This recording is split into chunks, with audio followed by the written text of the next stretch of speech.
Hello, എൻ്റെ പുതിയൊരു വീഡിയോയിലേക്ക് എല്ലാവർക്കും സ്വാഗതം. ഇന്നൊരു ചിക്കൻ കറിയാണ് നമ്മൾ ഉണ്ടാക്കാൻ പോകുന്നത്. അപ്പോൾ അതിന് വേണ്ട സാധനങ്ങൾ എന്തൊക്കെയാണെന്ന് നോക്കാം. ഇതിൻ്റെ സ്പെഷ്യൽ എന്ന് പറഞ്ഞു കഴിഞ്ഞാൽ സവാളയ്ക്ക് പകരം ഞാൻ ചെറിയ ഉള്ളി മാത്രമാണ് എടുത്തിട്ടുള്ളത്. സവാള ഉപയോഗിച്ചിട്ടേ ഇല്ല. പിന്നെ സാധാരണയായിട്ട് നമ്മൾ എടുക്കുന്ന പോലെ വെളുത്തുള്ളി, ഇഞ്ചി, അതുപോലെ കറിവേപ്പില, തക്കാളി, പച്ചമുളക്. ഞാൻ പച്ചമുളക് എടുക്കാൻ മറന്നുപോയി കേട്ടോ, അതുകൊണ്ട് അതിനകത്ത് ഞാൻ ചേർത്തിട്ടില്ല. പിന്നെ പൊടി ഐറ്റംസ് കുരുമുളക് പൊടി, മുളക് പൊടി, മല്ലിപ്പൊടി, ഗരം മസാല, പെരിഞ്ചീരകം, ഗ്രാമ്പു, ഏലക്ക, പട്ട.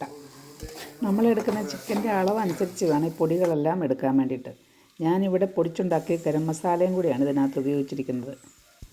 അതുകൊണ്ട് തന്നെ ഒരു പ്രത്യേക ടേസ്റ്റാണ് കറിക്ക്. ആദ്യം തന്നെ ചിക്കൻ വൃത്തിയായിട്ട് കഴുകിയെടുത്തതിന് ശേഷം ചട്ടി അടുപ്പത്ത് വെച്ച് ചൂടായി വരുമ്പോൾ എണ്ണ ഒഴിച്ച് കടുക് പൊട്ടിച്ചിട്ട് വഴറ്റാനുള്ളതെല്ലാം കൂടി ഇട്ട് വഴറ്റിയെടുക്കാം. ഇഞ്ചി, വെളുത്തുള്ളി ഒന്ന് വഴണ്ട് വരുമ്പോഴത്തേക്കും ചെറിയ ഉള്ളി, പച്ചമുളക്, കറിവേപ്പില ഇതെല്ലാം കൂടെ വഴണ്ട് വന്ന് കഴിയുമ്പോഴത്തേക്കും പൊടികൾ നമുക്ക് ചേർക്കാം. മുളക് പൊടി, മല്ലിപ്പൊടി, ഗരം മസാല, അതുപോലെ കുരുമുളക് പൊടി.